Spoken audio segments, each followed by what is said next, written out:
Okay.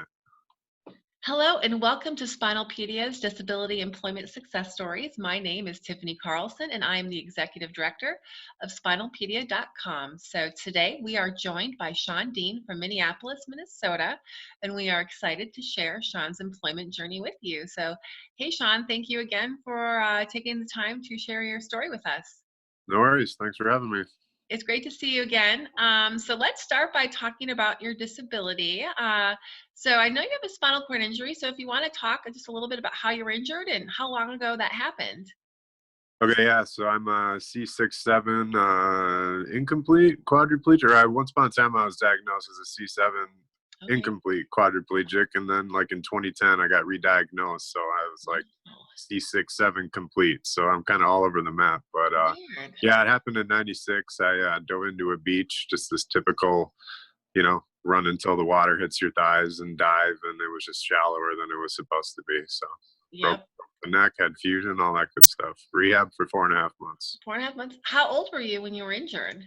I was 17, so it was on July 12th, '96. So it was the summer between junior and senior year of high school. So since you were injured, in your later years of high school, that must have been a harder transition. I mean, but it's hard for any age. But I think in regards to employment and work, I think my question, I think for you next is probably going to be, I guess, did you even work after your injury in high school, or did you wait until you went to college? Yeah, I know I didn't have any jobs after disability until Okay. I finished high school, and then I Okay. went to college for 5 years.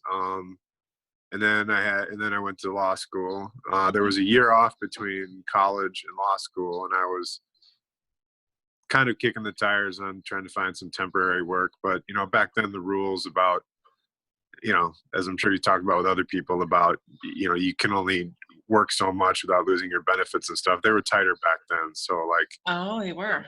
there really wasn't much to do. Really? Yeah. Yeah. Okay, let's go more into that in a little bit. But first, I want to talk just about your college journey for a little bit. How did you decide like the college and your career choice as someone with quadriplegia? Well, college was kind of by default. I was originally accepted to the University of Wisconsin. That was kind of like my dream school, but I'm from Eau Claire, Wisconsin, or I grew up in Eau Claire, Wisconsin, and my Hmm. parents had just spent a lot of money putting a extra wing on our house and stuff. So I decided to just, it was a little easier with, having mom at home to help out and stuff. So I went to college there. So that's why I chose that. Okay. Um, why I ended up going the law school route, I don't know. I think it started with when I was in rehab. A vocational rehab counselor showed up at the hospital, and we were just kicking around uh, professions that Yeah, one you from a wheelchair. And since I'm a pretty smart guy and write well and have all those kind of skills, they thought like law school would, or being a lawyer would be, ideal. And somewhere along the way, that just kind of became the goal. It was never like a passion. It just kind of became like the carrot at the end of the stick. that's great. So when you went to college, did you receive any state vocational supports for that? I did, yeah. So tuition, and well, at my college, you rarely had to pay for books. You could rent them, but Okay. for me, tuition and book expenses were covered by the local vocational rehab. Awesome. So law school, wow, that's so cool. I know that takes what, 6 years in total? Well, from bachelor's in Usually, law school in total, I mean. yeah, yeah. So I took 5 years in college, and then I just took Okay. an extra year because I was able to take 12 credits for 2 straight years, kind of like lighten the workload. And then law Mhm. school is usually 3, but I did it in 4 because I went part time. Right. So I think I took like 12 credits or less. Wow. Okay. Well, this sometimes it's for people out there listening. You can take your time. You don't have to go full time, right? Yeah, and that was just part of it is, and I could only take classes at night because I have shower routine and stuff in the morning back Okay. then. So it's like I couldn't be on campus for morning classes every day. So it was Okay. I could be on classes at night every day. So that's kind of how that worked out. Okay. So when you got your law degree and you passed your bar, right? What was Yeah. like what was your first job after you received that? Uh well, my job search was kind of interesting because I Yeah. graduated law school in finished the bar exam 2007, and then 2008, as everyone knows, the economy dove, so it took a nosedive. So, there were two things working against me in my job search. One was the economy was horrible, and two, I was strictly searching for disability law jobs, and instead of just casting my net really wide, I just like was solely focused on that. So what I ended up, my first job was actually an internship doing some disability policy work at Best Buy. And then after that, it was just like, I just kind of bounced back and forth from like contractor jobs that only lasted anywhere from a couple weeks to a couple months. That went on for a bunch of years. Because the recession made it hard for a lot of people to get jobs, full-time jobs, at least around 2008, until, gosh, there was a few years where it was difficult. So how long was it until you finally found a job that I guess you were full-time at? Yeah, so my first full-time job, I didn't get till 2014. So I had 7 years of unemployment and just like temporary contract jobs. So it was a long haul. But yeah, December 2014 is when I started at US Bank, which is where I am now. That's so great. So US Bank, that's one of the biggest banks in the country, and you work as a lawyer there?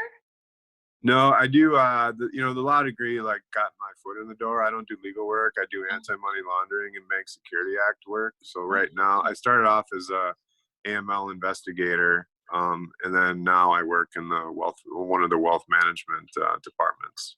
Oh gosh. So in layman's terms, what does that mean? In layman's terms, that means that on a day-to-day basis, I do work with like either domestic or multinational companies or individuals that have like a lot of money. We go through and like vet them soup to nuts to make sure that they don't have potential to do anything bad with their money. Oh, cool. That sounds like an interesting job. Is it fun? I wouldn't say it's fun, but yeah, I mean, it's interesting work. You can each day, every time you start a new customer review, it's always something different. Like just different circumstances. It's individuals, it's big companies, different countries, low risk, high risk, medium risk of all kinds. So, it's pretty interesting. That's pretty cool. And so you've been there since 2014. And is it a full-time, you work downtown Minneapolis then? I do, yeah. Like my first, both of them have been downtown, kind of like right along Nicollet. That is awesome. I know a little bit about living downtown Minneapolis. I think that's really amazing that you've been doing it for that long. You must pretty much like it there. Do you plan on staying there for a while? Yeah, probably. You do this job and, you get recruiters kind of knocking on your door, but none of them have been overly enticing yet. So I'm in a good spot. I've got a good manager who supports me. It's things are accessible and it works out well for that regard. So, I'm there for indefinitely. Well, so I have another question. So when you got your job at US Bank, did you receive any accommodations to do your job, and how did they help you perform in your position? Okay, so I'll break it down by both of my jobs. My first job, I requested that they put in a automatic door to get in, because I used to have to just like horse the door open myself, which I could do, but it's annoying. Yeah. And that was kind of it. Like the desks just by default were at a height where I could get my knees under perfectly, not where like my knees were tight. It was just like standard desk height worked fine. In my current job, same thing with the desk. And just how I got them to put an automatic door opener on both the door to get in and the bathroom, it was the luckiest thing ever. I just kind of fell into it. I was just about to figure out who to request it to, and I was leaving our floor one night with the office the floor admin, and she just sort of went to grab the door, and then she looked and she goes, "Oh, we don't have a button, do we?" And I said, "No." And she said, "I'll put in a request on Monday." And that was a Friday. So it was just like next thing you know, they got the door and to get on the floor and for the bathroom for men and women done. So it was pretty cool. That's awesome. And I know that you kind of managed. Can you just share a little bit how you made it work for your full-time job and your morning routine? I know I have a little inside info on you, but you changed your morning routine to do it at night so you could get up in time, right? I did, yeah. So I did like the whole, shower, bathroom routine. I used to do that every other day in the mornings. That was, I did it like all through college, all through law school, all through, and that it's part of what hindered my job search forever, because there were a couple opportunities that it was hard to do like a 9 to 5 when every other day you can't be there right at 9. So I did do what at the time was a drastic lifestyle switch, to switch it to nights. And it's one of those things where it's not great to do anytime, because it just gets in the way of your life. But I should have done it sooner. I probably could have had other opportunities. So yeah. That's a really good tip. That's why I wanted you to share that. Thank you. So, Yep. so what do you like most about your job and being employed? Most about the job, I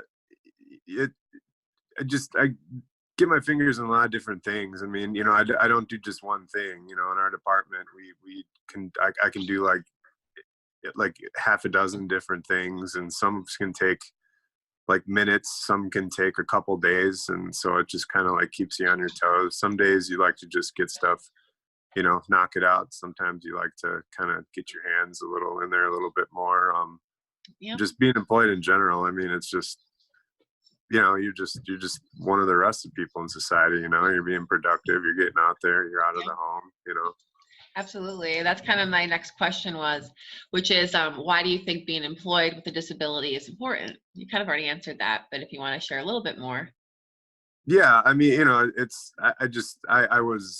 I felt stuck at home, like literally stuck at home all those years that I wasn't. I mean, you just sort of, I tried my best. I was going on all the job search sites and stuff, and the fact that like I said, that routine got in my way and everything. It was tough. So now that you're in the working world, it just it feels good to be productive and be a contributor, and be a part of the grind. Plus, making money is nice, right? Yeah. I'm not making that sweet lawyer money, but it's I'm doing all right. Doing all right. So before I ask you the last question, I know you mentioned earlier about how the benefits have been, how like in particular in Minnesota, you can make more. Can you just talk about how it's better now? So if anyone's curious. Yeah, so there's a couple programs in Minnesota. There's the MAEPD program. I forget what the acronym is, but I don't know if you talk to any other Minnesota people. But basically, it's the it's what a lot of us are on. They sort of take like your salary, and you're basically paying in. You pay like a user fee. Yep. So and then you can keep like your personal care, attendant care, and a lot of your medical benefits and stuff. Like in my case, I get a lot of stuff covered, not PCAs, but a lot of my other stuff, including medical supplies, covered through work insurance. So great. You pay in, and you can still keep like your PCAs, because paying out of pocket for that would just be way too expensive. I wouldn't be able to work if I had to pay for that. How has I know you said like in 2008 it was more restrictive. How has it gotten better in regards to that? Oh, sorry, I misspoke before. I was talking about like back in like 2000, Okay. in Wisconsin. I think at the time you couldn't make more than like $75 a week or something crazy like that. It was really that bad back then? Oh gosh, I had no idea. Thank Yeah, God. I think I don't know what was going on in 2008, but I'm pretty sure some of these programs like I just talked about were around. Yeah. Well, things have changed a lot in the last 20 years, that's for sure. I was injured in 93, so I know none of those things were around in the 90s. So thank God for all of the advocacy and change we've seen since then. Yeah. Okay, so my last question is, what advice would you give to people with disabilities who are interested in working?